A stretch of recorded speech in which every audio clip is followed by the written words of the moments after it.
e você assistirá a seguir é apenas um corte.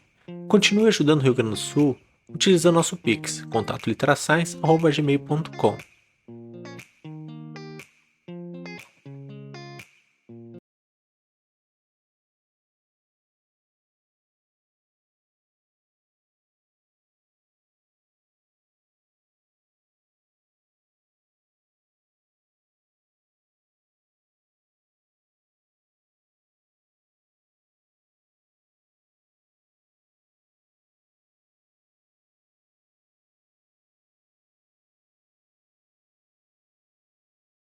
Mas o que aconteceu a partir da década de 80, e aí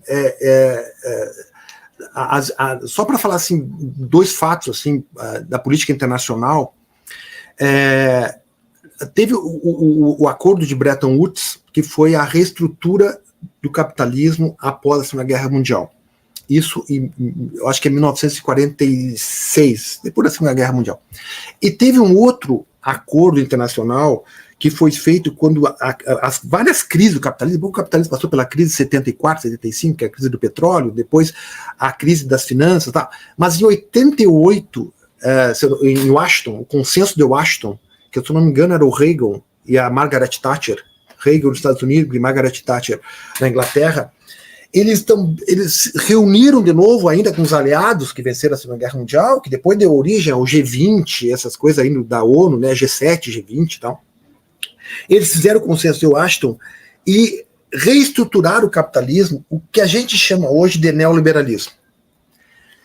E o neoliberalismo, ele traz um outro componente na estrutura das relações sociais, que é o Estado comprometido com as estruturas do poder dos capitalistas. O que eu quero dizer com isso? O John Maynard Keynes tinha uma postura de pensar o capitalismo a partir de uma postura, então, digamos assim, para falar um termo mais, assim, mais social, digamos, né? Pensando nas pessoas. Os estados, a partir do consenso, eu falo dos estados do sistema capitalista, o Brasil, os Estados Unidos, a Europa, eles se comprometeram em não condenar, ou pelo menos não mudar as estruturas que já estavam dadas do capitalismo.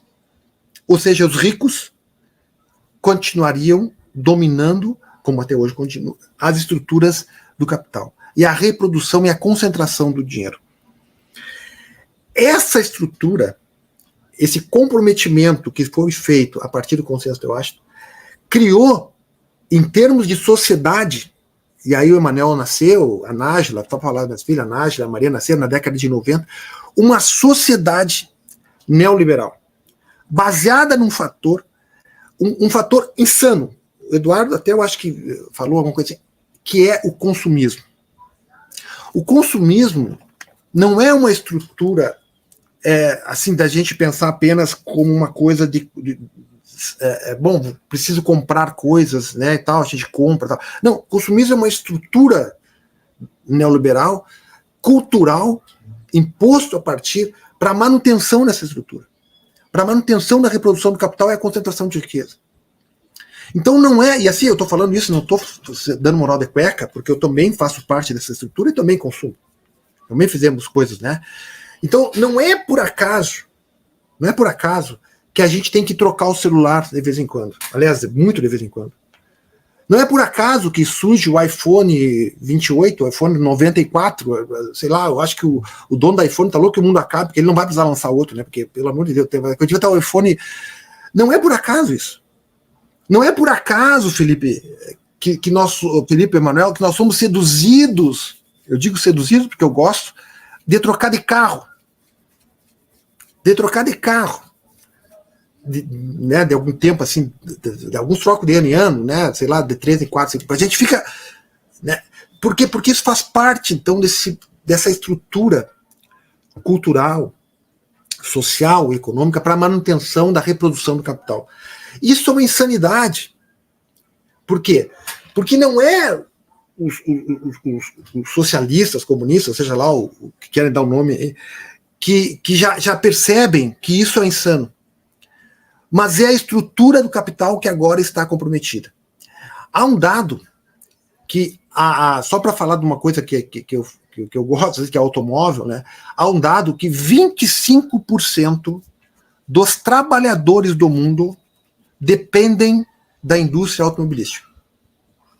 Vai desde o cara que vende seguro, vai desde tudo que você sabe, pneu, manutenção. E se nós pensarmos assim, nós temos alguém conhecido da família e tal, que participa dessa indústria. Ou vende seguro, ou vende carro, ou é mecânico, seja lá o que for, participa dessa indústria. Então, se acabar, eu não sei se isso é verdade ou se é lenda, né, mas que um dos donos dessas empresas aí, sei lá, Volkswagen, sei lá o que lá, esse novo aí, se diz, não tá, então nós vamos acabar com isso, então já que o carro polui, para falar a questão ambiental, que o carro polui, né, carro é um problema com descarte, vão acabar com essa indústria. Bom, quebra o capitalismo. Quebra. 25% da população desempregada, no mínimo. Então veja bem a estrutura que foi moldada na estrutura do capitalismo e que essa insanidade que a gente reflete, mas fica um pouco assim, bom, vamos acabar e vai causar o colapso. Bom, pode ser, não sei. Então, são mais reflexões. Bom,